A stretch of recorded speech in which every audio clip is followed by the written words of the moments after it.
Hi, and welcome to the end of the Reflections in Relationships issue of Intimacy magazine, and it's an absolute pleasure to be able to share with you some fantastic information from Dan Millman and the book The Life You Were Born to Live. So as mentioned, if you have had a chance to read through Ellen and Portia's article, I did talk about their composite energy. And I just find this just so fascinating personally. It's just absolutely amazing to be able to bring in the universal energies of our birth numbers as per numerology. And I'm by no means an expert in this at all. I'm really just taking all of these teachings from Dan Millman's amazing book, The Life You Were Born to Live. And just wanting to share with you, I guess, some of the insights and ahas that I've received out of, discovering relationships in my life, and where perhaps there's been challenges and where I can actually appreciate the gifts of the relationship, and to a degree the challenges as well, which of course leads to more understanding and more acceptance on a whole. So just wanting to go through an example and then share with you the actual energies of the numbers of 2 through to 12 with what Dan Millman has outlined in his book. So, be it a family member, friend, lover, partner, husband, wife, work colleague, basically every relationship in your life can actually be calculated as such to work out where the energies lie. So to truly appreciate the gifts of your relationship, it is helpful to be aware of these influences of your actual composite energy. So in order to establish your composite energy, or your composite energy number, you first of all have to know what your numerology number is as well. So it is a case of actually adding up your birth date. Sorry about the little error in there, I'll just put that through, there we go. First adding up the total of the numbers in your birth date, and of course then doing the same for the other person. So if you haven't done this before, I'm just going to give you a quick little example. So basically, to calculate what your actual birth number is, I'm going to use my birth date as the example here. So you're going to, well, my birthday is the 8th of March 1970, and it is calculated by actually adding the 8, the 3, and it doesn't matter if you're in the US and you do it the other way, so it's the 3 then the 8, it still works out the same. So 8 plus 3 plus 1 plus 9 plus 7 plus 0 totals up to 28. Now, Dan Millman's teachings actually use the energy influences of the two numbers that you first calculate, but of course to actually get your final number, like your primary energy number, you add those two together again. So in my case, 2 plus 8 equals 10. Now some numerology teachers will suggest that you keep going until you just have a single digit, but Dan Millman likes to work with the double digits of 10, 11 and 12 because there is so much more power in these particular numbers. And to learn more about why he says that, I highly recommend you get a copy of the book or the app on iPad or iPhone. So naturally we tend to first focus on the love of our life, our partner or our want-to-be partner, but for this example I felt it was really important to highlight the influence of different relationships, and I haven't actually done this until preparing this presentation for you now, because I've done the same thing. I've focused on my lover and not sort of other relationships. So it's been interesting for me. So I'm just wanting to share this with you now. I decided to calculate my mum's numerology. She's actually a 35-8. It's okay, Mum, I'm not going to give away your birth date. So what I needed to do was then add my primary number of 10 with her 8. So I actually have to add 1 plus 0 plus 8 equals 9. Now the reason I'm showing you the 0 in this is because some people might have an actual primary influence number of 11 or 12, which in that case you would actually add 1 plus 1 plus the other person's number. So just having done this exercise with Nat, we found out that her mother is actually an 11.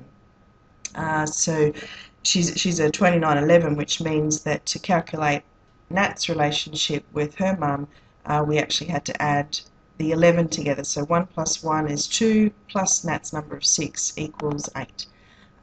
So yeah, funny thing is that when I actually decided to keep going, I was like, wow, Mum and my relationship is a 9 energy influence. I wonder what mine and Dad's is, and it's exactly the same, which I guarantee there's no mistakes in that. So let's have a look through at what these actual number energies mean. So basically, 1 being that prime number, it's not a number that can add up to, you can't ever bring two numbers together and have it adding up to being 1. So, and this is another reason why Dan Millman actually uses the double digits of 10, 11, and 12. So we actually launched straight into 2, and the 2 energy influence is cooperation and balance. So as for when you do get into reading this book, it goes right through in huge detail what every number represents. But in this instance, we're just working on this composite energy, so it's a lot more concise. But ultimately, there is positive aspects of the actual relationship number, and also negative aspects. So you literally look at perhaps the duration of your relationship and say, well, here's where I have fallen trapped to say the challenges of the relationship rather than focusing on the true gifts of the relationship. So for the 2, we've got the 2 relationship can reflect an energy of mutual support, loyalty, security, and strength. In this powerful energy of mutual support and cooperation in work and family, each person complements and balances the efforts of the other. A harmony of logic and emotion prevails. So the negative side of the 2 energy is that the relationship can suffer from emotional withdrawal and resistance, confusion and imbalance, a struggle between the mind of one person and the emotions of the other. It may lack clear boundaries or areas of defined responsibility. Codependency issues of over-helping, which leads to resentment, may actually arise. So the key questions that you can ask with regards to your relationship is, what do we actually enjoy doing together, and have we found a balance between our different needs? Also, how do we share areas of responsibility? Going on to the 3 energy is represented by expression and sensitivity. So the positive aspects and issues as such of the 3 energy is it can create a deep empathetic bond through clear expression and shared feelings, so that the 2 people feel unified in their mutual understanding. Honesty is the touchstone, and conversation is stimulating. The 3 energy brings romance for lovers and heartfelt friendship between friends. The negative aspects and issues are the 3 relationship can suffer from too much need or not enough giving, or from self-pity or depression due to hidden sensitivities and unexpressed feelings, as when one or both people say what they think instead of what they feel. And that's really important. We actually had a mentoring session yesterday, and very bright and very intuitive young man. He was, I guess, giving himself away a lot in why he spent so much time in his head, because he actually says pretty much in every sentence, well, what I think is this and what I think is that. So an exercise that we gave him to do is actually start to actually change his language to saying, well, what I'm feeling at the moment is this. So this might be something for anybody who has a 3 as a primary number. And of course, if this is your relationship composite energy number as well, just that little language changing. Try to get out of your head a little bit more and into your heart. So if your number adds up to a 4, it's stability and process. So the positive aspects and issues, the 4 relationship serves a strong foundation for a family or a business enterprise. Each person contributes to a sense of security. Each gives the other honest feedback to clarify and help ensure the success of mutual goals. Whether or not the people are actually related, a sense of family pervades. The negative side is that the 4 relationship can suffer from burdens of responsibility or obligation, and may entail arguments about family or relatives. Unrealistic ambitions and confused plans may produce stress, frustration, or failure. A feeling of stubbornness, conflicting ambitions, or instability pervades. Questions to ask are: what step-by-step process can take us both where we'd like to be? What might be the next step towards an even more supportive relationship? And have we actually learned to place equal value on logic and emotions? Funny how that came up again, isn't it? Okay, the 5 relationship: freedom and discipline.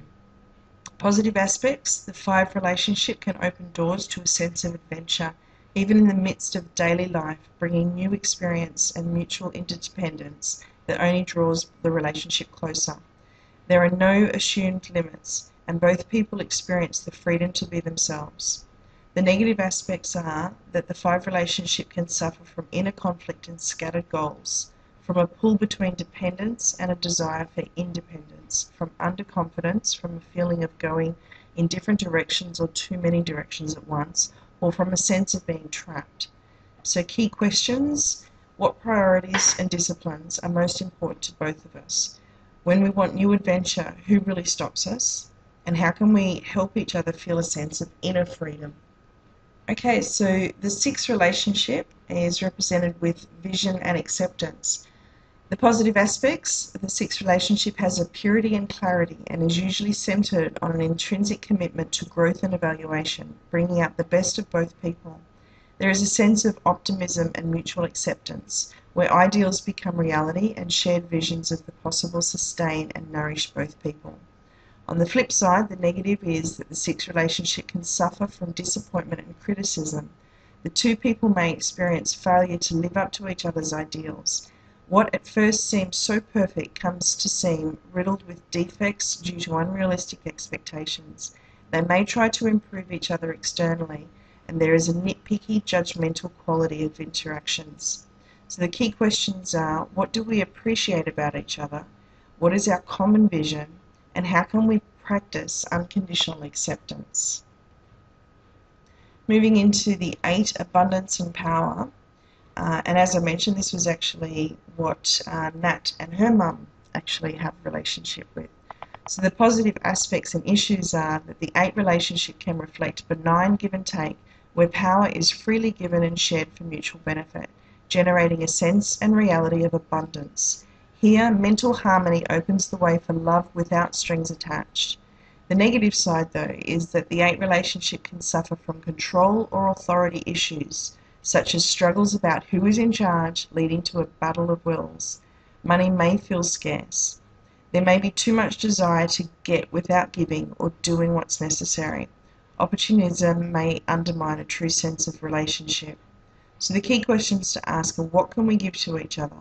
Does either of us feel the need to control the other? And if so, why? And how can we together experience a sense of abundance?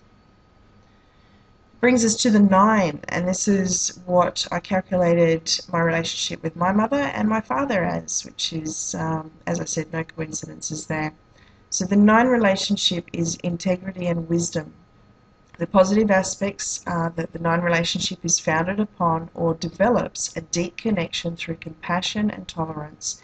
These individuals are together to teach each other about integrity and life through their differences. This provides a rare opportunity for inner growth and mutual tolerance by accepting each other's differences. The negative side is that the 9 relationship can entail a lonely, cut-off feeling, a sense of disconnection of the 2 people from each other or even from themselves. The 2 may experience a can't live with or can't live without feeling about the other person. Strong opinions clash because these 2 people see life very differently. So the key questions are: do we impose our opinions on each other? How do we honour and appreciate our differences? And do we remember that each of us knows at some level what is best for ourselves, but not necessarily what is best for the other? And in answer to those questions in this example, it's most definitely been a growth process. There has been a few, probably only short times in my life where I can see that negative energy. I've experienced that directly with my mum and even my dad. A little bit less with dad, but more with mum. But where we're at in our life right now, it's definitely in the positive. These these questions and this it's interesting with compassion and tolerance being the two key words here. It's very, very powerful, and I'm very grateful for learning this, but also being able to reflect and appreciate on my own relationship with my parents. So we go into the double digits now because, as I said, Dan Millman uses I suppose you'd say like the almost double energy of the two numbers, and he does call the zero number as he represents that as being inner gifts. So if your relationship is a 10, you actually have the 1 energy of creativity and confidence and the 0 energy of inner gifts. So the positive aspects of the 10 relationship has the closeness and intensity of siblings. It's as if the two people have known each other before. Their connection can create passionate energy. They can direct in both spiritual and material realms, manifesting as shared creativity and service. The 10 relationship in the negative, though, can suffer from arguments and hurt feelings due to unspoken sensitivity. Both people may feel suppressed irritation or insecurity due to competitiveness. Neither wants to lose face. Stress-related addictions may result. So the key questions are, what resources do we generate together that we might not generate individually? When either of us are hurt or passionate, do we actually say so? And how much energy does each of us bring to the other? On to the 11. So it's basically, he says it simply as double creativity and confidence. So that's the 2 ones. The 11 relationship produces passionate sparks of creative energy that, when channeled, generates special magnetism, sexual or otherwise. These people can create anything together. They're like oxygen and fire. The 11 could be added together again for a 1 plus 1 for a sum total of 2. So cooperation is essential here. In the negative, the 11 relationship may suffer from blocked or misdirected creative energy that can explode as shared addictions or physical violence. The partners experience a classic love-hate relationship marked by high insecurity and intense sexual chemistry. This energy is rarely boring. Key questions are, what makes me feel excited about this relationship? When we argue, how can we turn the same energy into love? And how do we utilize or inhibit our mutual energy? That one sounds a bit interesting, doesn't it? Love to hear from you if you've got an 11 relationship in your life. Okay, so the last one is actually 12, creative cooperation. So it's almost like he's kind of reduced it back. Instead of saying the 1 energy is creativity and confidence and the 2 energy is cooperation and balance, he's literally just brought the 2 primaries together to say creative cooperation. So the 12 energy in the positive means a productive team where each contributes to an interdependent whole, where we have complementary energy, sharing and selfless contributions focused on the oneness of the partnership, on what's right, not who's right. The 12 energy can be added together, 1 plus 2 for a total sum of 3. So a full and honest emotional expression is key here. And this is what we were saying about, or this is what I have brought to your attention with Ellen and Portia. They're actually a 12 energy, which means that they also gain some influence from the direct 3 energy, having added the 1 and 2 together. It's pretty powerful. So the negative side of the relationship is that it can suffer from egoic conflict and blocked creativity. United we stand or divided we fall applies here. Divided, these individuals see only strife and frustration, each holding onto its own bottled energy. Self-expression is stifled like a powerful train stuck at the station. So the key questions to ask are, what can we do to support the other, and when do we work best? So when do we do the best work together, and how do we find a balance between giving too much and giving too little? So that rounds out the actual relationship energy, or the composite relationship energies, that I have just found so intriguing and really brought a lot of awareness to my own relationships and a lot of acceptance into how perhaps I have judged other people and maybe even at different times felt guilty about things. And it's almost as if it's like reading through saying, okay, this is a life path. This is actually a life path not only of me but for everybody that I interact with. So I really hope you enjoy discovering a whole new level of acceptance in all of your relationships as well. Be sure to pick up a copy of The Life You Were Born to Live by Dan Millman. As I said, it is an app, so you can get it on your iPhone, on your iPad, and otherwise just pick up the book on Kindle or the real book and have that delivered by Amazon or iBooks. So enjoy discovering more, and we'd love to hear from you, and look forward to bringing you the next issue, which I think is absolutely appropriate to be following relationships. It's called Authenticity. See you next time. Bye.